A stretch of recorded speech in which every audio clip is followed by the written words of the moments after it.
افرحوا يا بنات يلا وهيصوا، رمضان هو نور فوانيسه، هي حلاوة الطين لا لا لا لا لا، والبلح الضين ترى لي لا لا لا، وكياس اللب وقراطيسه. صلوا على سيدنا محمد يا ولية منك ليه؟ يا ترى نضفتوا رمضان ولا لسه؟ تلاقيكوا قاعدين مجرفصين من السجعة وكسلانين تقوموا يا اختي منك ليه هتشجعي كده؟ ما فيش وقت. طبعا انتوا عارفين ان رمضان عزوماته يامي، واللي داخل اكتر من اللي خارج. الناس تقولوا علينا يقولوا علينا مش نضف في بيتنا، مش معقول. لازم نشجع بعضينا كده ونلمع الدنيا عشان خاطر اللي يدخل يلاقي الدنيا حوالينا بتبرك كده. وكالعاده لبست كلثومي ونزلت طيران على السوبر ماركو، جبت منه جبت منه المنتج اللي انا بنحبه وبنستريح له، ودايما بيوقف معاي في الحاجات اللي زي دي. ده اني مواعيني كلها عايزه تترمي، خلاص جابت اخرها، بس تاتش حليلي المشكله.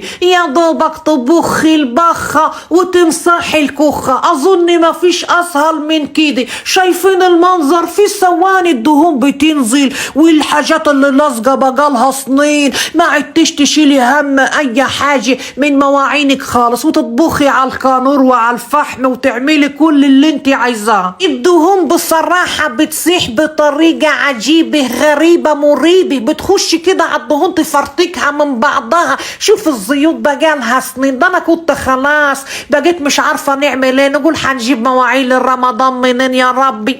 مش عارفه نعمل ايه، والحاجه غاليه. اهي مواعيني بقت زي الفل اهو. رحت داخله على البوتاجاز الملعون دي وبخ عليه عشان نبوش كل الدهون اللي عليه. بصراحه ربنا بوتاجاز ملوش حل، بقاله ياما عندي والدهون مكلبشه فيه، وحاولت فيه بالسلكه وبالمصاحيق ونحك وضيع نص صحتي. كرهت وقلت خلاص هنحدفه في الشارع، وبعدين قلت ما فيش فايده بقى نبخ عليه من تاتش كده. رشيت بسم الله الله اكبر، زي ما انتم شايفين الحاجه بتدوب ذوبان. بصراحه ربنا ساميه الجمل ما فيش بعد كده.